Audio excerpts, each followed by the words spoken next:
Do you know what's one of the worst things about recording a podcast? What? Do you know what I'm going to say? No. Okay. Well, yeah. Do you? Do you I don't me?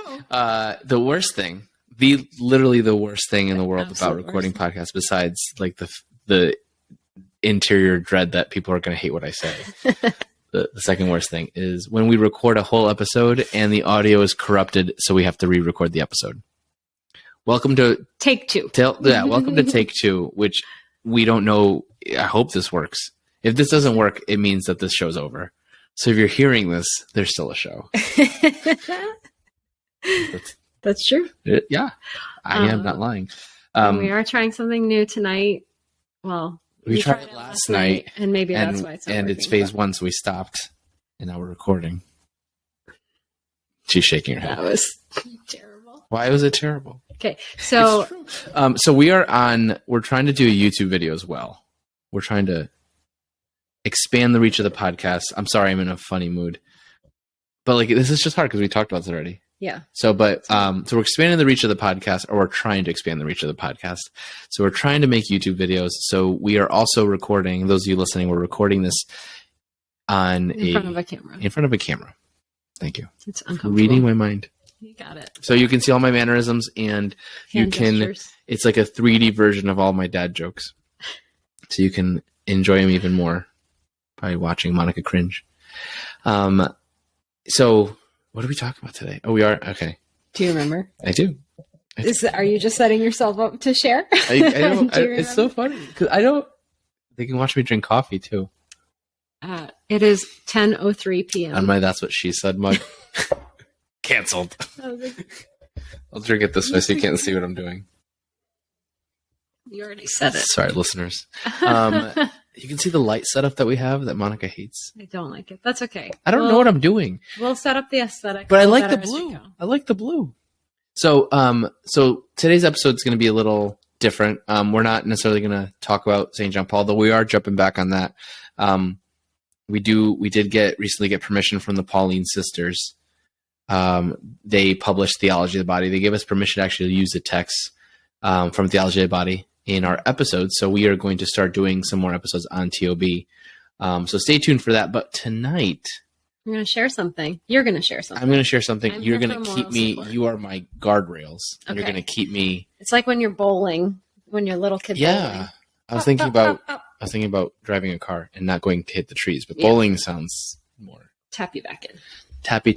So, what I wanted to share today, or what we've discerned that it was time to share, is I'm hoping I put something like catchy in the title, but like for them to click. So you clicked hopefully because you like listening and because of the title. But so I want to talk about a diagnosis that I received a couple of years ago, year ago. About a year ago. That has, at least to me, like it's transformed the way I see myself, transformed the way I see my world, and it's really made a big difference in our marriage and in my parenting. All the things. Everywhere. I didn't say everything, just those 4 things. Okay. Yourself and the world are pretty big. Okay. My perception of my life. So how did I start this last time? Luke and Gomer. Yes, thank you. Was that a good place to start though? Because I missed things last time. Yesterday when we recorded take 1. Yeah. No, I think that was a good place to start. So you were an avid Catching Foxes listener, and well, okay. So I'm just gonna rip the Band-Aid off. So I got diagnosed with ADHD about a year ago, and that has really transformed our marriage. We say everything transformed our marriage. I'm sorry, that's hyperbolic of me, but like it has. Also part of the diagnosis. So we really wanted to share, or you felt like it was time to share, because some of how this podcast is in light of this diagnosis and allowing that, but also some of the things that we want to share, we haven't been able to share because we haven't been able to like explain or qualify. Right. Because there's times when I say things and I want to, but I think it's also worth sharing because I think that this was one of the things that like added to my passivity, added to my not picking up things around the house, like added to just a lot of the arguments that we had earlier in our marriage. Looking back now, were because I was playing with a different deck of cards than I thought I was. And now knowing that, like, all right, these are the tools I have, these are the deficits I have, these are the things I need to work on. I think the way we function as a couple is a lot different. Yeah. So you can play with the cards that you have, and you understand them, and you can. And I know the rules now. Yeah. Everything's in English, so I can understand. So the reason I got the diagnosis, the reason I even saw out the diagnosis was because, like Monica was saying, I was listening to a podcast, Catching Foxes, and Luke and Gomer were talking about their experience with having ADHD and getting diagnosed. And they talked a lot about their experience prior to getting diagnosed, and like the symptoms they were having, and like certain things that were difficult for them. And I found a lot of like similarities between myself and them. For example, listen, I couldn't remember yesterday. Besides the coffee thing, I don't know. So like I'm drinking coffee right now. It is 10 o'clock at night, and I'm going to sleep like a baby. This is black coffee. Until the babies wake up, but yes. This is black coffee, nice and girly, and it's going to not keep me awake because my brain responds to caffeine very differently. Like, it responds to stimulants differently than we would, in ADHD talk, you'd call a neurotypical brain. Mm-hmm. So somebody who does not have ADHD or dyslexia or any of those learning disabilities would neurodivergence. Anyone who doesn't have it would be neurotypical. Mm-hmm. And then me, you'd consider neurodivergent. I'm totally okay with the idea of somebody having a normal brain and me having an abnormal brain. Some people get offended by it. I'm not offended. But so like coffee is a stimulant, and that actually does not keep me awake. It doesn't make me wired. I'm not anxious. It actually mellows you. Yeah, I actually chill. Like, it actually gets you more regulated. Right. Because like prior to this and prior to me drinking, because we recorded a little earlier too, I was actually super goofy. I was super hyper. Mm-hmm. And then I got my coffee. And it settled you. Chilling. Yeah. Chilling. And then the other one that I remember you talking about from hearing the podcast was responding to emails and texts. Oh yeah. So like that. Well, one, because Gomer is very, he's very open. At least in those episodes, he was very open about not paying his taxes and like how big of a struggle it was, and he could like put it off for years.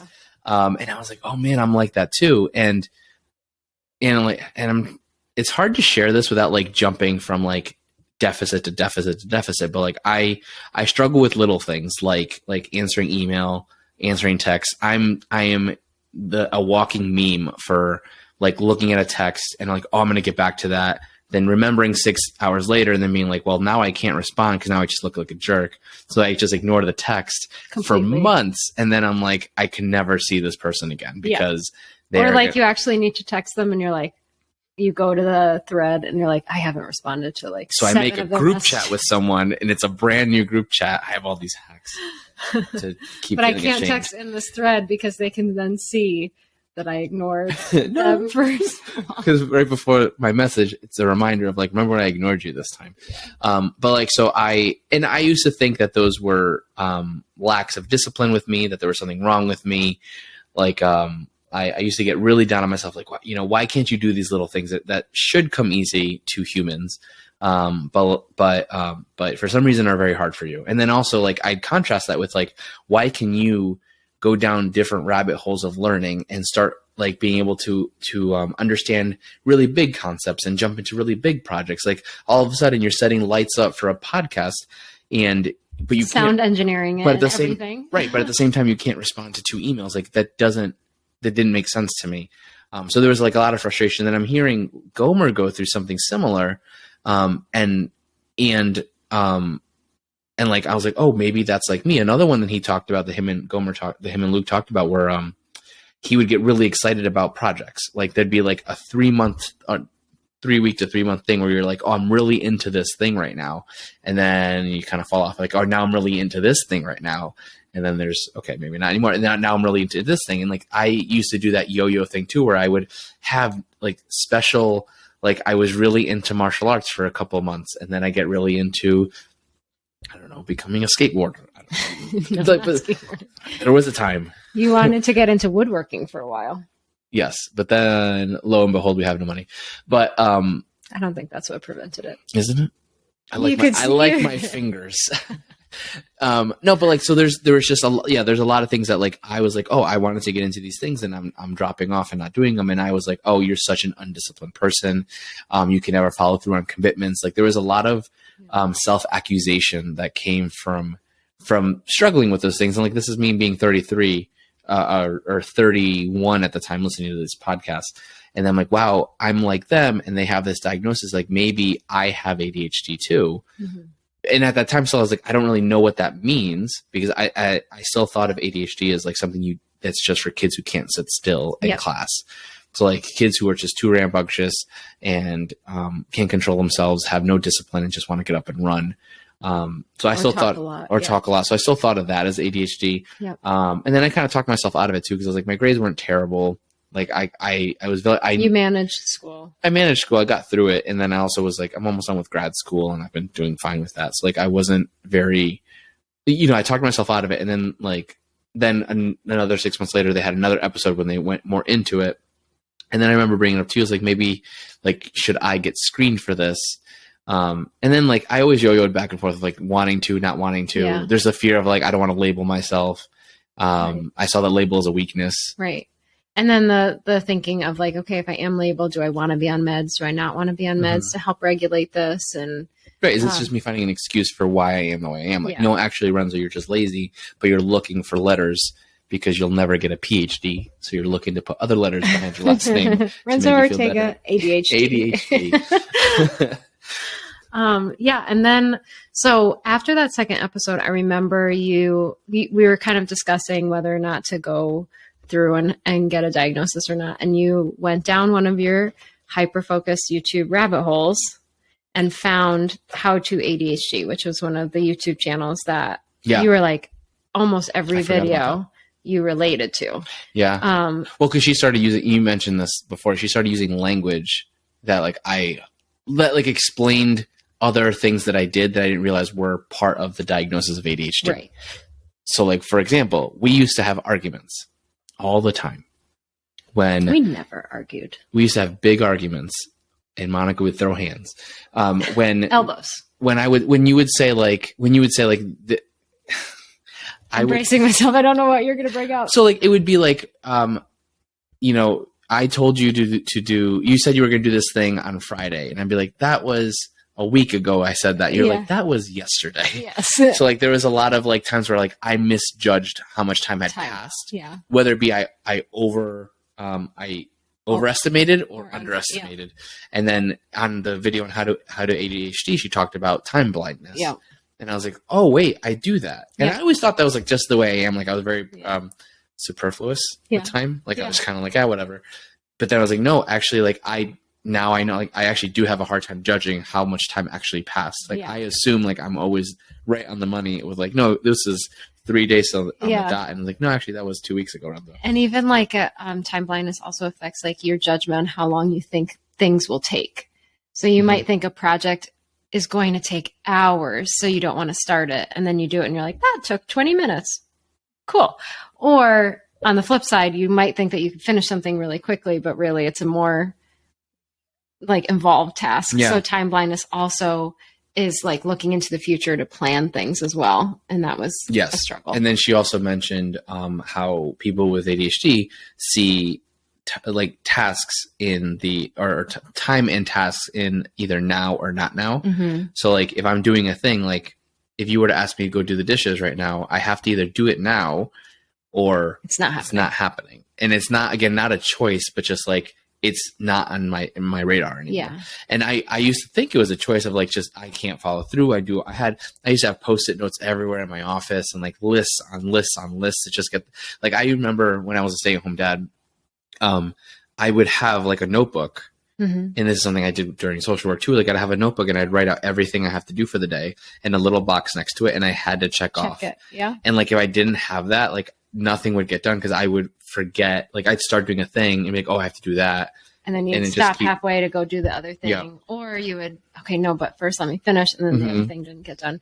And that was one of the fights that we had often. Was it felt, from my perspective, without the diagnosis and understanding you a little bit better, that was like a reflection on your like level of respect or wanting to participate in the home, or Yeah. like, oh, she'll just do it. Like I felt like it was a lot of, well, if it doesn't get done by me, Monica will pick up the slack. And it felt like you relied on my shoulders to carry a lot of the weight. Right. And we just didn't have a language of like articulating that. And so that was one of the videos. The other video that was helpful was the wall of awful one. So when you were going through like deciding whether or not to go through with the diagnosis, you started sending me these videos so that I could better understand like what was happening. Like this is what I go through. Yeah. So this was so helpful for me, even with someone who does not have ADHD, to like, oh, this is what you mean when you are trying to explain this difficulty or the struggle. It like, yeah, put it Like in a common language. And it must sound insane. And I know it does. Like if you don't have these struggles, like this sounds like I'm making it up. And I know it does because I even thought I was making a lot of this up.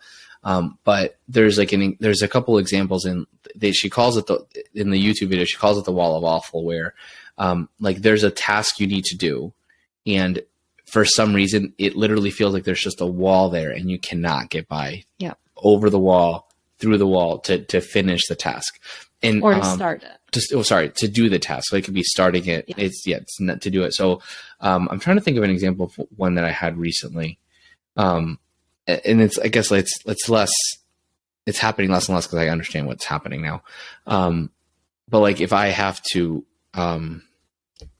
before it would be like, it'd be something silly. Like I have to clean the kitchen, and like, I don't know why, but I just couldn't. Like it's well, I do know why. It's because it's in my mind. It's like this is such a big task. I don't know where to start. I can't do this, and I have to work myself up. And she said that most people with ADHD, what they do is they Hulk smash through the wall of awful. So like they get angry or they get themselves riled up, and then like that's what finally gets them past this thing. Like I used to have to, like, you'd think I'm going into a UFC fight, but like I'm pumping myself up to respond to an email, or I pump myself up to make a phone call, or just or to go clean the kitchen, and like things that like that should come naturally to a functioning human. Like I had to really rev myself up for. But then you balance that with like, but I can go to youth group and I'm fine running youth group. Like there's things that it wasn't like social interactions are hard. It wasn't like answering emails are hard, because there's some days where like, oh, that's easy. So like it's an unregulated. Well, it's like, I didn't know. I never really had an idea of like what triggered it. But once I saw the video, I was like, I struggle with this. Like, this is why sometimes like you come home and like that wasn't done, even though I told you I was going to do it. And I've been sitting, and like, it looks like I'm sitting here doing nothing, but like, I've been trying to get myself to do it. That's why, none of these like symptoms in isolation are an indicator of ADHD, but it's kind of like a cumulative thing. But that's often why people with ADHD procrastinate, because that time crunch of this has to get done now is what like motivates them to attempt the wall of awful. Like, guys, the Go to Joseph book that I wrote, I'm not even like that is a prime example though, of how my brain works. Like I wrote some of the book in excitement when I was a stay-at-home dad. Like I got super excited about St. Joseph, all about it. So I wrote a little bit of it. Like probably 5% of the book was written then. Then I don't know what got into me. Well, I do know I have ADHD, but back then I had no idea what got into me. But like, we went to a friend's house and we talked about the Father Calloway consecration, and she's like, you know what? Like some people want something shorter, they want different language, blah, blah, blah. You should write your book. So that night I was like, oh, you know what? I'm going to write the book. So I just stayed up for the rest of the week. I stayed up till 4 a.m. and I barely got any sleep. So like at 4 a.m, I get 2 hours of sleep, wake up, go to work. For the whole week, I just grinded out until I had the whole manuscript. It wasn't finished because we needed a super editing done by a very good friend of ours. But but like the main chunk of like draft. 80% of the manuscript was done in a week, which is just the most insane thing that I was able to do. But like I had set like, oh, I want it released by June 14th. Yeah. And I was like, we're doing it then. But later now I come to find out that people with ADHD, like Monica was saying, when they procrastinate and now they have a hard deadline, suddenly like everything, like there's a fight or flight response. Your body just goes into action and your brain just wakes up and you're like, oh, I'm going to do it. So like, that's why in college, I always procrastinated my papers. Yes. But I would still get good grades on the paper. So it's not like my work obviously just needed to be spell checked. But besides that, like the content was still good enough to get me passing grades. Yep. Not passing, above passing grades.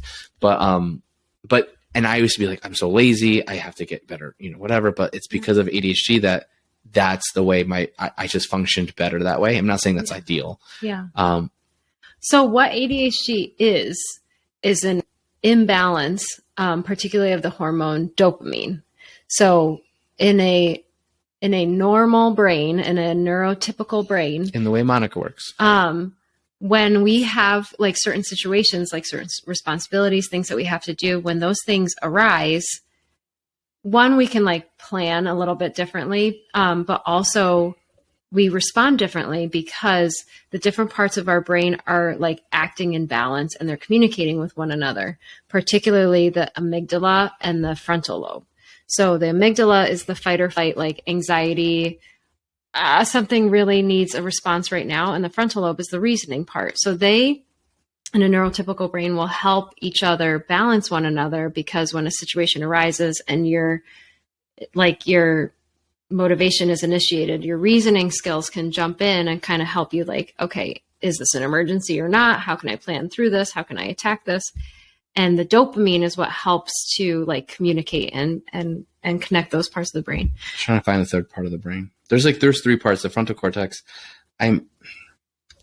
Anyways, so as he searches for that. Usually I edit this out, but we're on YouTube. Everything lasts forever. So in a neurodivergent brain, in an ADHD brain, the dopamine doesn't work the same way. So there needs to be like artificial ways to initiate the dopamine, or when the dopamine starts to like hit, it can overwhelm and hyper focus. So like you're saying, you can hyper focus on a task because you feel like this response has to happen. Well, it's funny. So one of the theories behind why you treat people with ADHD with stimulants is that I wasn't fully listening to the parts of the brain you're saying, but like, because I was looking up the other parts of the brain. But so there's parts of the brain that should function, function together. Yes. Yes, it should function together. But with a person with ADHD, like one part turns on, the other part is not on. Mm-hmm. So one of the theories behind stimulants is that if you give a person with ADHD a stimulant, it wakes up all the parts of the brain that need to be turned on. Mm-hmm. And therefore they can function more like a normal person could, because now they're not trying to stimulate their brain to turn on. So and it's funny, like if I know I have to do a big task and I don't feel, there's like a thing in me that's like, all right, this is going to be difficult, I look for a stimulant in something. So either I'm going to grab coffee, I'm grabbing my phone, you need a snack. Food is my thing. But sorry. But like sometimes and our kids do this. Well, sorry, we'll get into our kids later. But like I'll like, all right, I'm going to go do this task. Let me go to the bathroom. Yeah. But just like, I need to go do a thing. I need to move. I need to do something to like wake, and I don't realize this is what I'm doing it, but it's like to wake myself up. Yes. Because there's parts of me that aren't turned on yet. Right. And so that kind of going into like what wrong, like I'm taken inappropriately. Okay. But she didn't mean, I didn't mean it like that.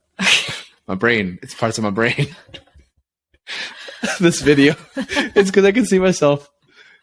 Okay. So, but that's often why we have this like perception of students with ADHD as being the kids that can't sit still. Mm-hmm. That's them not knowing it, but they're trying to activate in themselves so that they can pay attention, so that they can do the thing that's hard for them, because not all of their brain is activated at the same time. Right. So like when I had to pay attention to school, I would doodle. Right. Or like I'd fidget with something. Or chewing gum. Like when you drive, you want to chew gum. Yes. Well, like, and the teachers would think I was just being disrespectful, but like in reality, like I knew what they were saying. I was listening. This is how I can listen, by doing something else and activating, like I'm getting more of my brain involved by multitasking by Yeah. doing this. So we should go back. So then after showing you all the videos. Oh yes, okay. Yeah. That's what we're talking. So after showing you all the videos, we both were like, okay, you should. At that time, I was like, I want to just get medication. Like, I don't want to do any talk therapy. I don't want to try to learn skills. Like, I just want my brain to work. And this is like the video I watched was like about the theory of using stimulants. And I was like, all right, my brain doesn't work the way it ought. Let me just get stimulants so that I could, Supplement that. Yeah, right. Cause I was drinking 4, 5 to 6 cups of coffee a day. Yeah. And feeling totally fine. Like, again, maybe it'll catch up to me eventually, but like, I was not feeling wired or anxious or jittery. My stomach probably wasn't great, but like, besides that, like the caffeine was fine. But I went to the doctor, I went to my PCP and I was like, can I get medication for ADHD? I'm pretty sure I have adult ADHD. I went on WebMD and all the other websites, and it says that like my symptoms match what an adult with ADHD would have. And he gave me a hard no. He said that he would only do it if I went to therapy for 6 months and he could check my heart to make sure that I could tolerate stimulants. So I was like, all right, I'm not going to do therapy for 6 months. And I was like, I'll go to therapy. That sounds too hard. To get, well, more of like, I want this now. Yeah. Now or not now? Now. So I said, I will go to the therapist though. And hopefully I was hoping she'd be able to convince him. So I went to therapy for a bit and got the formal diagnosis. Yep. So she saw me the first time. I told her, gave her all my history. We talked for a little bit. She got all my symptoms. And then the next second meeting, she gave me the assessment and said that I did meet the criteria for an ADHD diagnosis. And then we started going over like ways. She started asking, because she knew this wasn't like a long-term commitment, because I'm a one woman man. So I wasn't going to be committed to this. So we quickly worked through like, all right, what are the things you struggle with the most that I can give you strategies for? So that was beneficial. And then even like, there was a lot of freedom in just getting a diagnosis because like I said, like I learned to no longer be as upset with myself because I wasn't doing the things I thought I should be able to do. Mm-hmm. But I also didn't like sit with it of like, oh, you have ADHD, therefore you shouldn't be expected to do these things. It was more of like, all right, so your road to get to there is got to be different than Monica's road or for another person's road. Right. And it's like, and like I was saying, I love your card. Yeah, like the card now. Like we're playing the same game, but we have different hands. So you need to play to the hand that you have, not the hand that you wish you had. Right. So like, I saw one of the memes that I like about ADHD says that like when you finally find out that you have ADHD, you realize that you've been playing the game on hard this whole time. Mm-hmm. Because like the little things that I struggle with, because there's even things I struggle with that I don't even articulate well because I think they're normal, but they're probably not.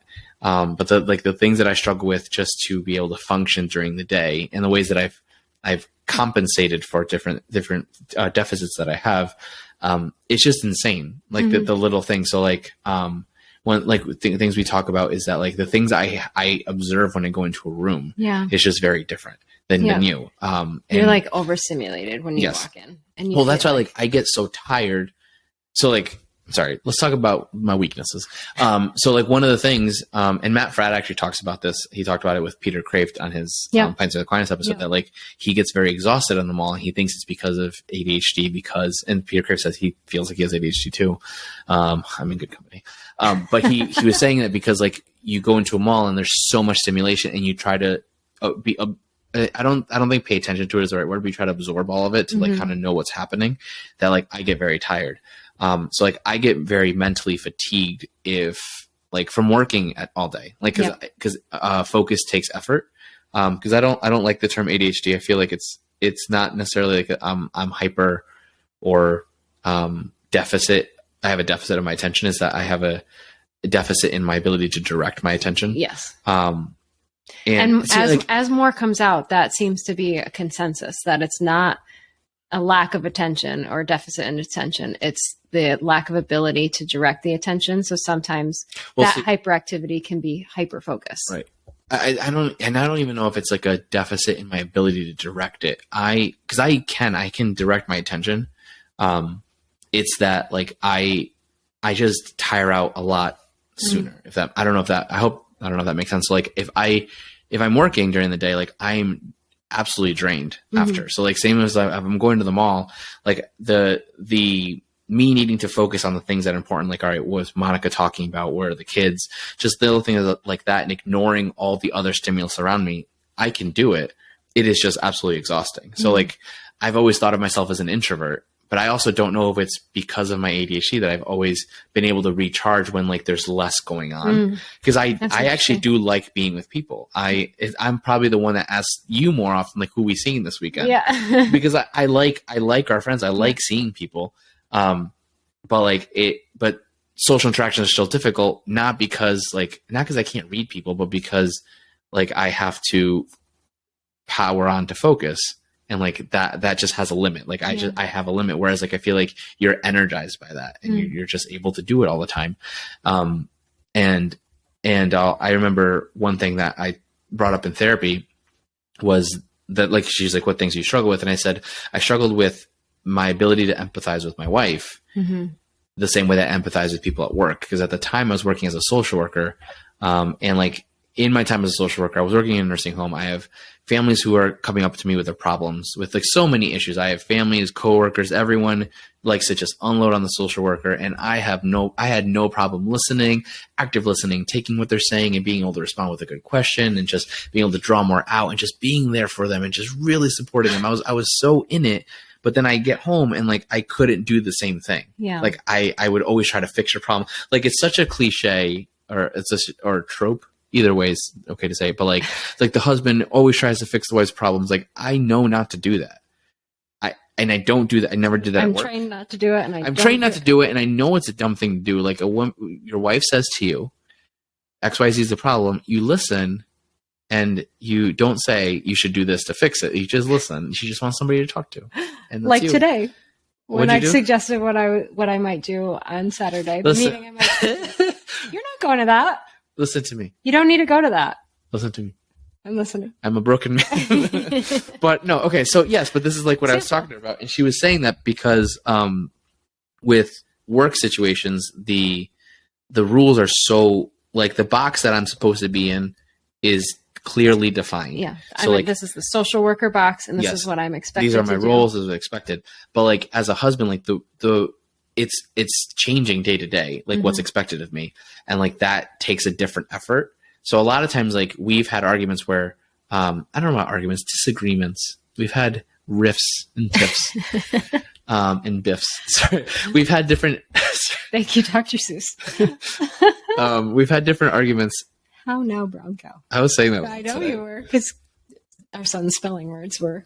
Look at you. Now. Can you stay on topic with ADHD? You can't see your face. So some of you can. What was I saying? I know, I forgot. A social work box, and husband does not have a box. No. We were arguing. Something about an argument. Oh my goodness. I gotta cut this out. What did I say? We're talking about. Sometimes we would have riffs and tiffs. Yes, and biffs. This is what I get for being stupid and trying to make a joke. Oh, what was I saying? Oh, we would argue. I don't remember. I don't know. I thought it was. Wait, tell me. I thought it was in line with the boxes, but it was in line with the boxes. But like, what about it? It was like that. Things are ever changing. I don't. Let's talk about something else. Okay. No, I'm trying to I have to get it back. So like, if you think of something different. Yes. No, I have to think of something different. No, but what was I saying? Keep going. Continue. Yeah. Well, you were asking for ways to be more empathetic, and she was explaining that when the expectations are clear for someone with ADHD, you're like, okay, now I can figure out where I fit in this situation. And then when it comes to there it is. I remember now. So we would get into little disagreements, and there was times where like and I know I still do this. I talk to you in such a monotone voice, and you would get so upset with me because my tone was wrong. Yeah. And we used to think it was because I was just a cruel person, and I would just. I don't know about we. You Sorry. would accuse me No, of I would cruelty with my words. But you would say, like, you would be like, you're Insensitive. yeah. But I really think it's because that was like me trying to, like, I'm so focused on my relationship and how I'm saying things that I want to make sure my words are the right words. So I will, like, take away any extra inflection to just make sure that what I want to say is being said. Mm-hmm.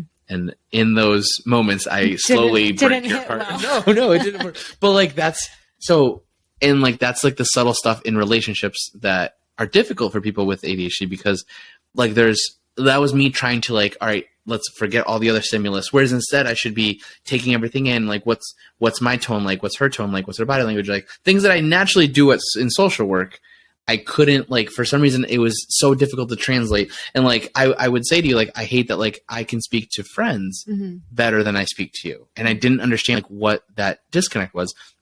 And then the therapist was able to tell me that it's because your relationship doesn't have a box. Like, you're a husband, like, it's different. Like, you're a husband and your father. And, like, you have to, it changes day to day, moment to moment. There's so many variables that, like, sometimes, like, you have to be a stern disciplinarian. Other times you have to be super kind and compassionate and mild mannered. Like, it depends on the situation and the day. And, like, there's just a lot of stimulus, which, like, yeah, I can conceptualize that.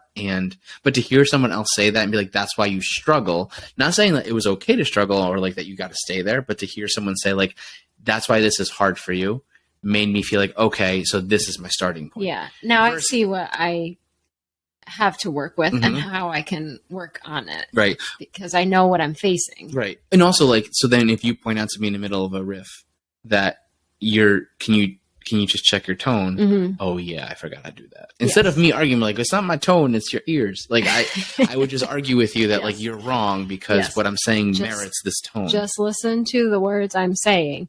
Yeah.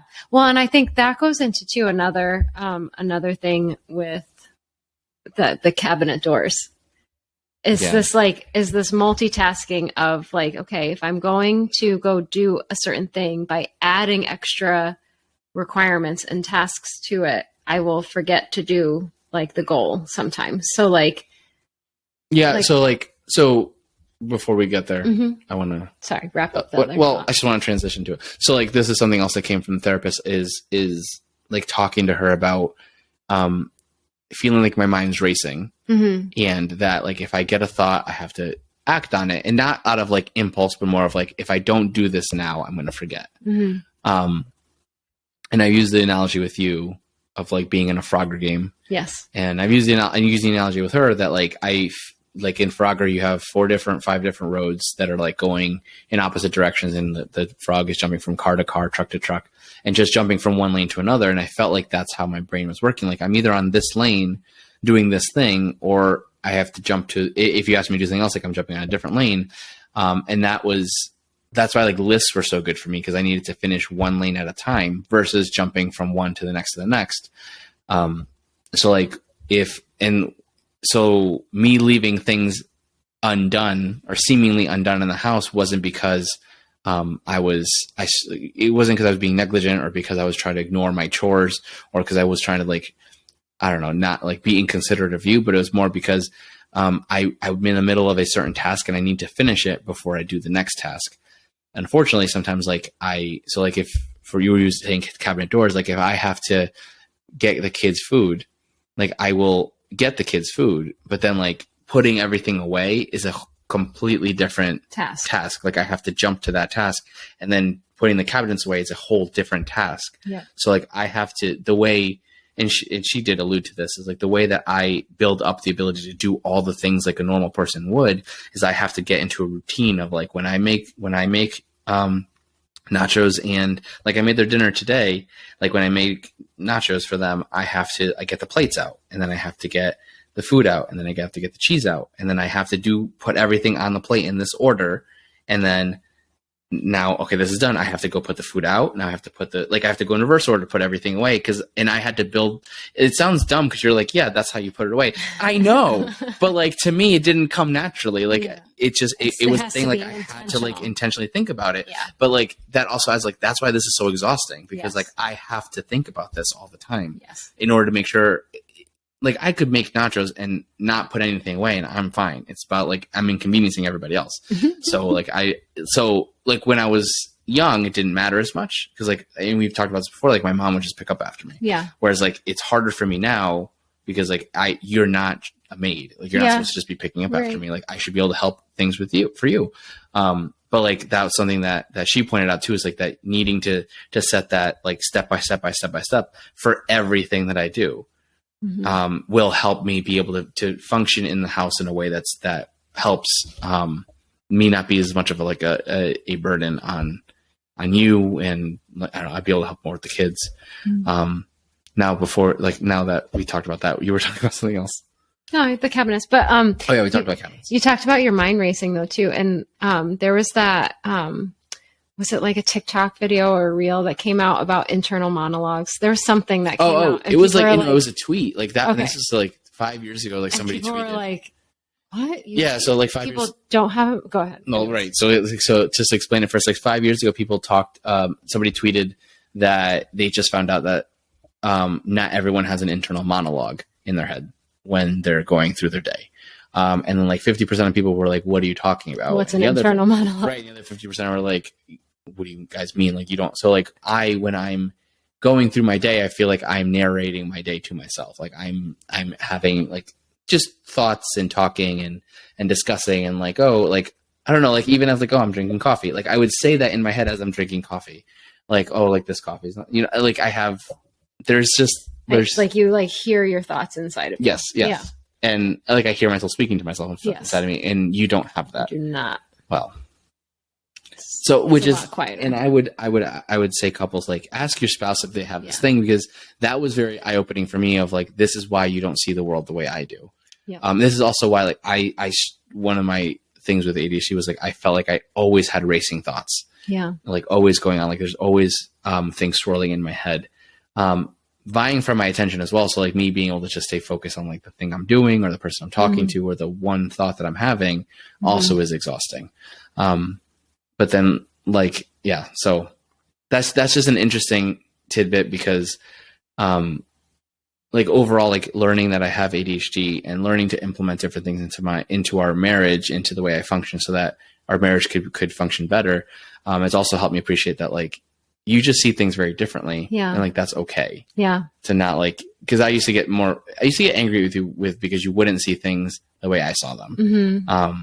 And sorry, this is another interesting tidbit. Like I used to ask you questions all the time of like, what were you thinking? Yes. And like, you used to think I was doing it to like accuse you of something. Yeah. But like, there's been so many times where I literally don't understand how you got to this conclusion. Yeah. And I need to understand like, what were you thinking? Yeah. And you used to get so afraid that like, I'm trying to catch you on like, haha, you idiot. That was the wrong thought. And I never, right. And it's more of like, I want to understand because like, I don't get how that works. How you got there. Right. Yeah. And now that I have the diagnosis, you're a lot more willing to just share with me what you were thinking because like now, it's out of me not understanding how like, I hope this doesn't sound rude, but like I didn't understand how a human can think that way.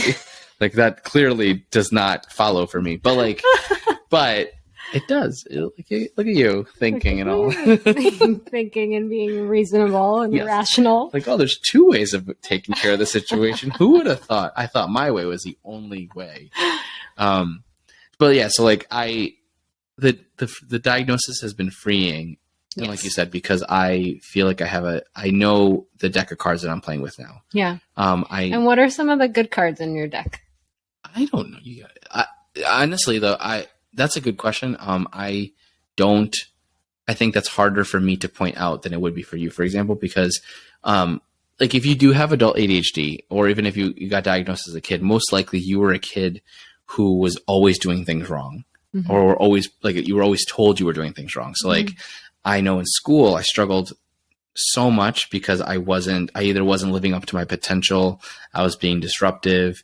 I was being lazy. I was called lazy a lot because I was getting good grades, or I was getting decent grades, but I would just never do my homework. Right. So you could always do well on tests, but not hand in anything. And like the teachers always said, it's because you're being late. And I'm super sensitive to that. So like coaches and, teachers and anybody who's like an authority figure calling kids names that they, because like kids will identify with that. Like if you say to a kid like you're smart, they will identify with like, oh, I'm smart. So if you say to a kid I'm lazy, they're gonna believe they're lazy. Yeah. And so like I grew up believing I was just lazy. So like and I took on that identity of like, well, I'm just lazy, so I'm just not gonna do it.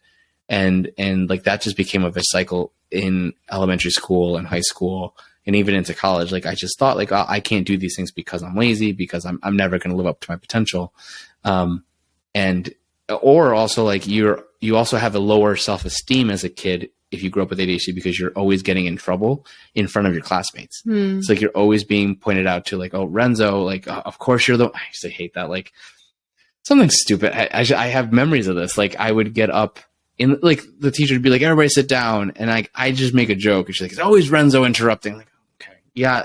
So like I embrace like, I'm just going to be funny. But like that still does affect a person with ADHD growing up, and they develop a rejection sensitivity. So like there's a fear of like, I'm going to make a mistake and I'm going to be rejected for it in some way. And people like, well, everyone has fear of rejection, but like if you have, with ADHD comes also like an emotional dysregulation. So like you feel emotions and you struggle with you feel them big time. You feel they're always big emotions. Like there's no little emotions.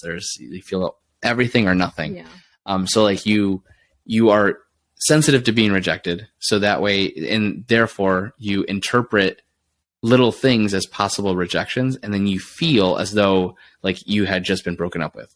So like you just feel very deeply for things like that. And like those are, it's like you talk about the strengths. So like I see all those weaknesses and I try really hard to, I don't want to say compensate or cope, but I try to use like, I try to take those things and try to like, all right, how can I build something better out of this? Like, I know I have these things. So how can I like ignore the negative things so that I can continue to build on the positive?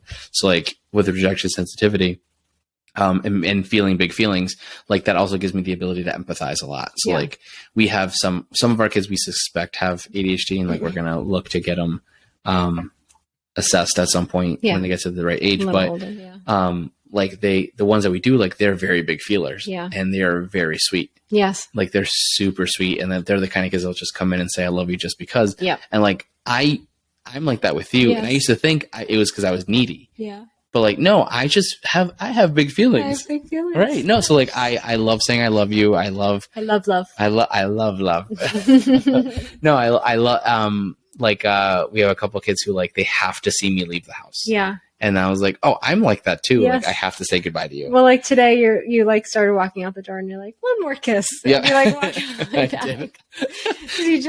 I just wanted to kiss you again.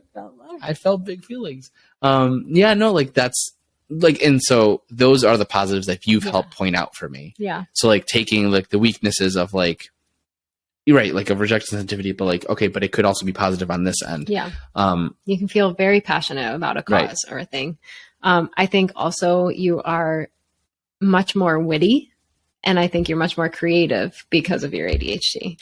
You're right. One thing I've learned is that like people with ADHD will view situations differently. So like we were saying before, like you see the world in a way that I'm like, I don't understand that. A little bit more linear, but like you see it from a ton of different angles, and like, like you up, down, side, diagonal. And you're like, okay, how about we approach something from this angle? And how, like, you're willing to like try these different things. Whereas I think a little bit more linear. And if it doesn't work, I'm like, well, I have no idea what to do next. No. And right. So like, one of the examples, again, one of our kids, for Father's Day, Monica did a questionnaire for Daddy. So like, those are always cute. And like, just fun to hear what they say. Yeah, like what they think of me. So like daddy is like one word that describes Daddy is blank. And like they're just hearing the things that they think about me. What's your favorite thing to do with Daddy? And like they, play basketball, hugs, whatever. Like I always like those. But for this year, like you had them start with like Daddy's hair is blank, Daddy's eyes are blank. And our kids that we believe are neurotypical responded with Daddy's hair is black, Daddy's eyes are brown. Because that's the color of my face. But then our kid that's neurodivergent, or that we suspect is neurodivergent, he responded with Daddy's hair is curly, daddy's eyes are focused. Yeah. And I just thought that was such a great example of like, yes, like you saw this thing and saw it a little differently. Yeah. And like, it's not this like cut and dry, right. the answer that you'd expect. Yeah. And I forgot what study it was. But they had a bunch of kids get together. So like they had neurotypical kids and neurodivergent kids, and they told them to draw alien vegetables. And the neurotypical kids, the normal kids, they drew like really funky vegetables that are from alien planets. And then the kids with ADHD, the neurodivergent kids, they drew aliens that are vegetables. So like alien monsters with arms and teeth and everything. So like they took the task and like just saw it from a little different angle. And like, that's why this podcast exists. I was like, hey, why don't we talk, like we do all this marriage stuff. Like and I read all this theology for no reason. So like, let's talk about it. Let's talk about it and bring questions to JP2 and like, oh, let's put all these lights up and try to record a video. Yeah. Like there's a lot of, like, that's another strength but you've also pointed that out to me of like, you are willing to go take a risk and write a book. You're willing to like even the children's book idea. I was like, why don't we do this? And like, there it is. But like the reason we work so well together is because like I one thing I know I lack is like the not as much anymore the discipline, but like I used to really lack the discipline to follow through on the thing. Mm-hmm. Not anymore. And this is kind of like to combat the idea that like people with ADHD just are undisciplined people. Yeah. Like this is recording until 11 o'clock at night. I'm going to be up at 4:45 working out tomorrow because like that's what we do here. But like, but because that's the discipline that I've cultivated in myself to make sure that like I'm not falling off and I'm doing the things I need to do. And I'm making sure I'm praying. I'm making sure I'm reading. I'm making sure I'm making my lunch every day, which is this week. Well, hey, that's a win. It is a win. But like those little things, like it's not because I'm not disciplined that I have ADHD. So like I need to be this disciplined and I need to push myself and I need to, so like I'm still trying to grow. But like I've realized like I can't do any of these things on my own because I need someone like you who's like, all right, this is linear. This is what we're going to do it. Yeah. This is more like realistic. I can help you like come up with a plan. Yeah. Right. Yeah. Cause like when I know I'm like, I can see things very big picture, but like I struggle with like, all right, what are the steps we need to get there? Right. Mm-hmm. Whereas like, I think I don't want to say you struggle. I don't think you struggle with anything. You are so cool to me, but I do, but I would say that like you're more likely to come up with step-by-step than big picture than like a huge, crazy idea. Well, and that's what, like, I often call you the idea man. And then I'm like the executioner or the planner of like, how can that happen? And how can we make it work? Because like I can come up with things, but I am certainly not as like creative as you are. And that's partially just like how we are. But I really do think a huge contributing factor is that your brain actually works differently than my brain. And I think that your wit and your sense of humor comes from that because you have all these thoughts circling in your head and they happen so fast. And then also your impulse control is lower. So you just say things sometimes that like, I mean, maybe wasn't the best, but because you said it, it's like off-putting in a funny way though. That's like, that is what humor is. So, I wouldn't say that I have a low impulse control. One, because I feel offended by that. I probably do have low impulse control, but I think actually I have like two different dials. Like either I completely shut down because I don't know, like back to the rejection sensitivity, like I don't know how my jokes will be received. Mm-hmm. So if I'm unsure socially how like if I don't know if I'm surrounded by people that would take the jokes as they are and be funny and laugh and like take them lightly, like, or if I'm, in a room where they'll be like give and take, because I don't want to be the center of attention. So like if I'm in a place where like I feel like I might usurp the conversation, like I just turn everything off. So like you might, like if you know me, you might know me as somebody who's fairly quiet most of the time. Like I won't, I'll turn that off, or I will just be like, well, I'm just say what everything comes to my mind, and then I just do. And so like other people that like if you know me and you've been with us and like I've made jokes, is because like I know how this is going to be received. So like I'm very comfortable, and like we did an interview recently with another podcast, and like I was very jokey during that podcast, again, I don't know why. Maybe because it was late and my coffee hadn't hit yet. But like my impulses are, I had turned them off. Which so like it's just funny how like I have two modes, and I think like so I have a level of control, but like I don't have the control of the degree. Yeah. Like I have a control of like either I'm going to do this or I'm not. Yeah. But like I don't know how. Because I don't know if I can gauge it. Like either I'm going to be the way I am or I'm quiet. Yeah. I like that point, level of the like degree. And I think that permeates a lot of areas of your life. I feel like that's literally everything. Like the exercising in the morning, like it's either I'm up at 4:45, 5 a.m. every morning and exercising, or I don't exercise at all. Yes. Like there is very little in between. Either I am like for my eating, sorry if this makes me sound like a crazy person, everyone. But like, you know how I've alluded to being like involved with looking in the window into the bodybuilding community. Like I weigh my food. Yeah. I to the gram. Yeah. I know exactly what I'm eating. I track my macros. I track my protein, my carbs, and my fat, how much I eat every day. So in the day, like I still look the way I do because like either the days that I'm tracking everything, like I'll eat exactly how much I want to eat that day. And then the days that I don't track anything, I just eat everything. Yeah. And like I used to think again, it was like a lack of discipline. You don't know how to control yourself.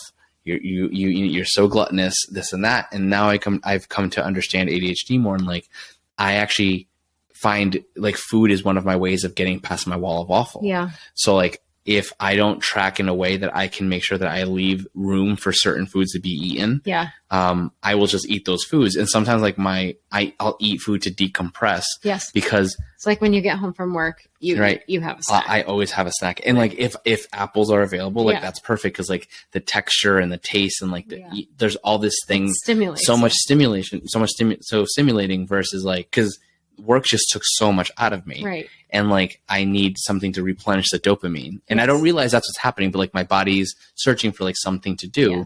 Yes.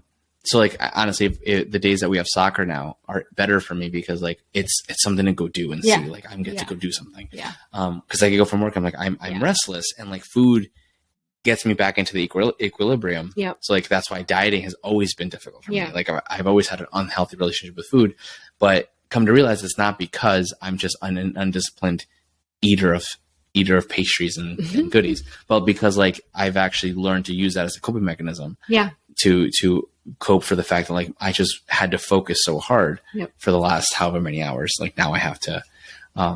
So like there's like you said, like it permeates. Like it's either all or nothing. Like either I'm all about Exodus 90 or like I'm not about Exodus 90. Like and I've learned to like I either am praying a lot every single day or I'm not praying at all. Like it's and I've come to like realize that like just because I have to go nuclear option with things does not make it bad that I'm doing nuclear option for things. Like that's the way that I have to do things in order to get things done. Like that's okay. So like I know that some people will be like, well, moderation is great. Like fine, if your brain if you don't have ADHD, absolutely. But like to me, like moderation, there is no moderation for me. Yeah. I like, and again, I'm not imposing that on anybody. Like this is how I know my brain works this way. But like, I can see there being pushback on that. Like, well, that's not healthy, but like, I don't know. I've gone through 33 years of like trying to do things in moderation and like consistently failing. Like this is the first time in my life since the diagnosis that I've exercised almost every single day for a year. Like I've never done that before in my life. And I've committed to doing that. And I've always failed because like I remember like I used to take days off and then just fall off the wagon. Right. Now I can take a day off, but because like it's so ingrained in me. Sorry. So maybe this is like this is where it can come together. So like, I don't think I can do things in moderation.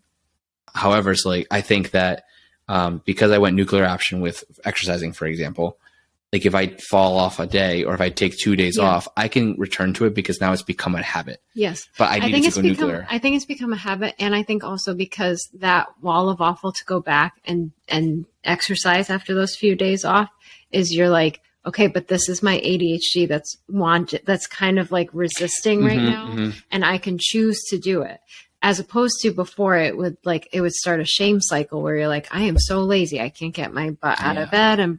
And like all of these like this terrible internal dialogue would start instead of, nope, this is just your ADHD. Get up, you know, and like, and now which because is, I literally will tell myself, right. like you're just tired because you have ADHD. Right. Be quiet. So like you have this this thing that you're like, okay, this is the card, and then this is what I have to play with. So here I'm going to do it anyway because I know it's the right thing. So because it's so late, we're having kids already waking up, and Monica's trying to get them back to sleep. So I think there's just so much we can continue to discuss, because it's a thing that we're still trying to figure out. This is still very new to us. Monica's done a lot of reading, because like we said, we suspect some of our kids might have it too. So, you know, as we go through that, I think we'll share a little bit more of those struggles and insights, because I've even learned more about myself in seeing the things that I do that I thought were just unique to me because of, you know, whatever quirkiness I have. Seeing them in my kids too, and seeing how you know, how best to help them has been insightful for us.